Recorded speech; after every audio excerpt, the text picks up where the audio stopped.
GTA San Andreas is a true masterpiece. It has a great story full of iconic and sometimes very emotional moments. Going out for a little number 9 with Big Smoke, I'll have 2 number 9. a romantic drive around Las Venturas with Sindaco's crime family's underboss, and hanging out with ever doped up Ryder, who never had enough of them sticks. There's no other GTA like this. It was perfection personified. Every piece fit perfectly, and those who were looking for any inconsistencies could only dream about actually finding one. Or at least it seems like that. See, in reality, there are a few plot holes in GTA San Andreas. The first one we're going to talk about is the thread of a certain episodic character named Little Weasel. We kill Little Weasel in the mission Doberman after we get a heads up from Sweet that one of the homies turned his back on his Grove brothers and went to push base for the Ballers. What's up, Sweet? We got a problem. Some punk-ass base-ass fool has been slanging to his Grove brothers. What? Who? Check this out. He's been buying shit over in Glen Park. He know the hood's talking, and he's hiding out with his new baller friends. Then later, in the following quest, Sweet finds out from Tenpenny that the Ballers are arranging Little Weasel's funeral, and Kane, the OG of the Front Yard Ballers himself, will show up there, along with a few other important members of this gang. So Sweet obviously wants to go there and gatecrash their little party, thereby getting rid of all the big fish. Wait, hold on though. I mean, what the hell? The Ballers are meant to arrange a funeral of some next family's goon that sold them out. So a snitch and a totally insignificant pusher? Something don't add up here. Moreover, the Ballers are making some big deal out of this. Apparently, there's gonna be some champagne at the wake and free jacuzzi and stuff. Carl, what's up, baby brother? What's happening? Peep this. Tenpenny just came by. Said that one of them ballers that you and Smoke laid out, Lil Weasel, is getting buried and all the OGs gonna be there. At a funeral? What? So as it is, Little Weasel all of a sudden turned into a baller, and not just any soldier, but it seems like he was some proper OG, considering that such big fishes are about to attend his funeral. On top of that, now Sweet tells us that Smoke apparently helped us book this dude.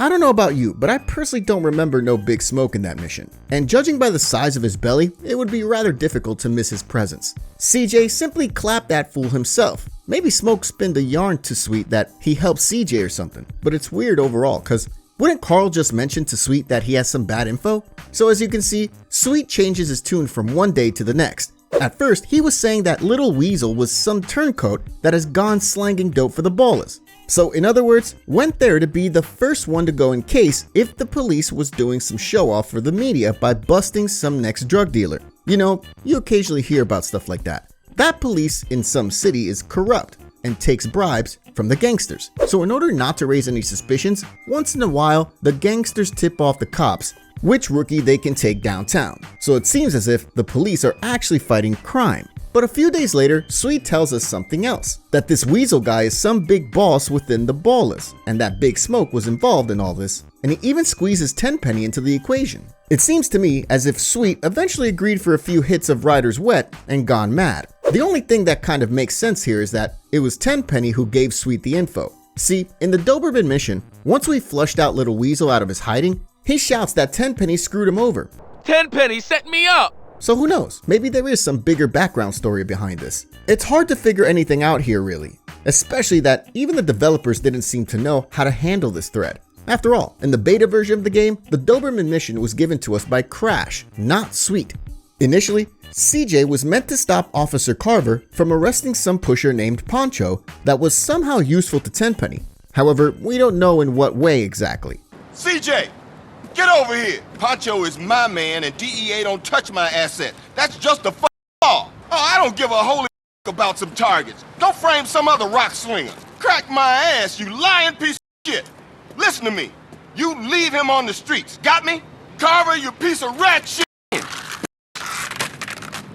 Carver pulls in Poncho and he's gonna fold. Well, it's a good thing we got our Doberman here to deal with it. You listening, Carl? Nah, I didn't hear nothing. Hey, don't yank my dick, Carl. You get over there and freeze that bus in East Los Santos. And Poncho doesn't make it into custody. You get me? Yeah, whatever, man. Get your ass out of here. There should be some weed being bagged as evidence. Think of it as a little opportunity we threw your way. Then we've got the concept from the phone call from Sweet that tells a completely different story. That some guy from GSF joined the Ballers and CJ has to go to Glen Park to get rid of him. And let's not forget about the concept with Smoke where we also kill Little Weasel, who this time plays a role of a baller OG. the final instance of these two missions. So Doberman and Los Sepulcros is actually a mix of all those previous concepts. And if we look at how many of them were there, no wonder Rockstar messed it up. We'll find two other plot holes in the introduction movie for GTA San Andreas. So, yeah, Rockstar didn't exactly give a good account of themselves here. The first blunder is the fact that in one of the scenes we can see a strip club in the background that most of you will associate with GTA 3. It's a club run by Luigi Gaudarelli, who was a capo of the Leone family. But what's wrong with the club, you ask? Well, the thing is, Luigi took over this club only during the events of GTA Liberty City Stories. And that's at least 6 years after the time in which the discussed scene takes place. The previous owner saw the club having a completely different exterior design, and of course, a different name. What's even more interesting is that at the moment in which GTA San Andreas, along with the introduction movie, came out, everything was all right, and there were no issues to be found. Back then, players just assumed that Luigi had already been running the club in 1992.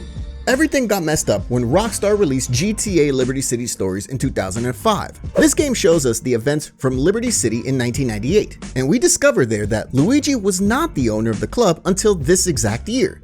So actually, this mistake doesn't go on the account of the creators of the introduction movie, but those responsible for writing the story of GTA Liberty City Stories. Either way, all this turned out to be just one big mess.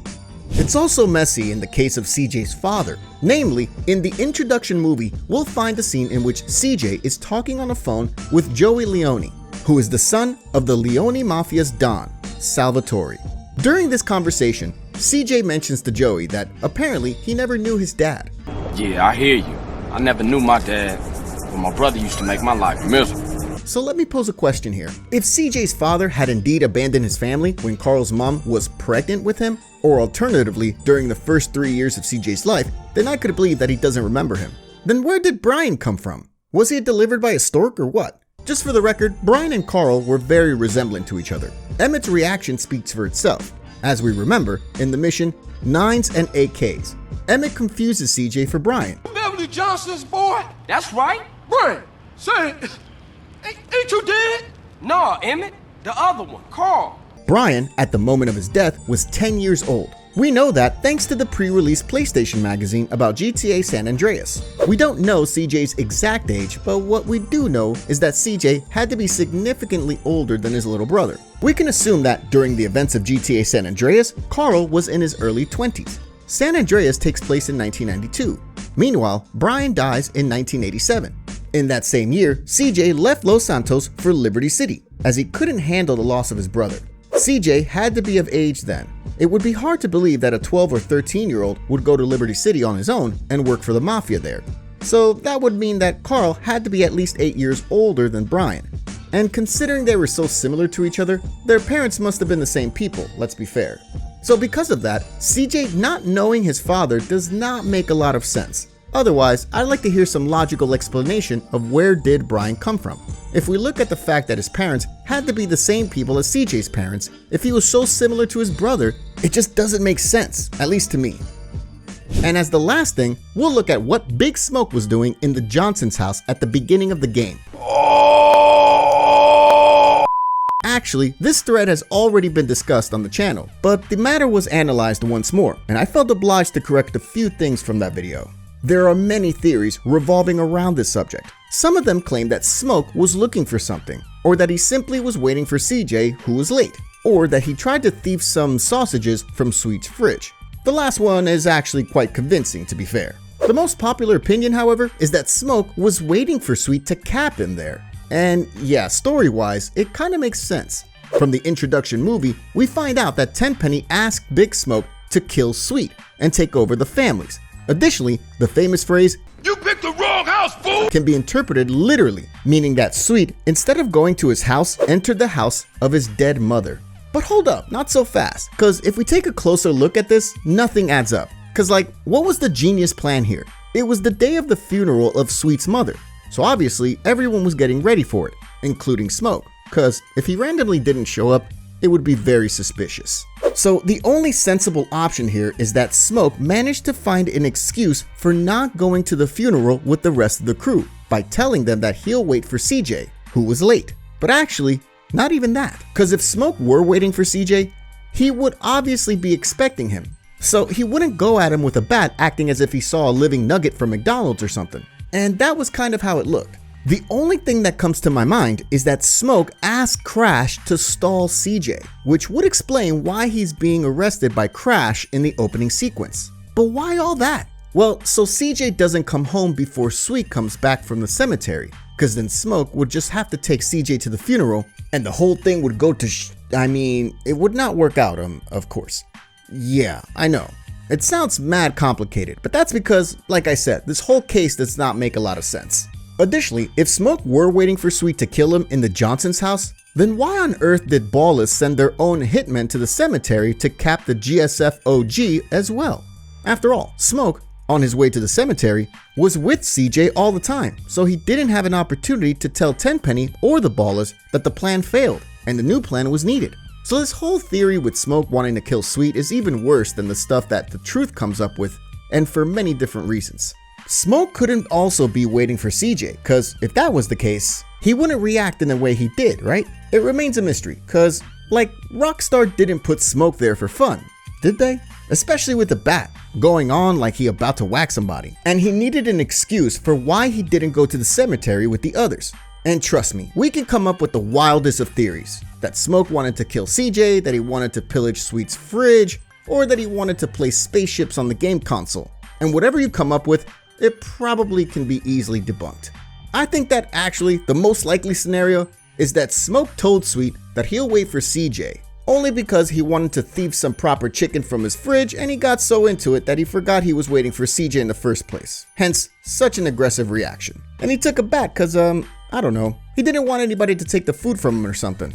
Seriously speaking though, I think that Rockstar wanted to create a narrative that Smoke was actually there to kill Sweet. But along the way, they missed about, I don't know, like 300,000 different reasons that make this whole situation absolutely ridiculous. However, if you have your own theories on what was the fat boy doing in the Johnson's house with the bat, while the rest of the crew was at the funeral, let me know in the comments, cause I'm all out. Don't forget to like the video and let me know also if you know any other plot holes in the GTA games. Thanks for watching, take care and see you soon.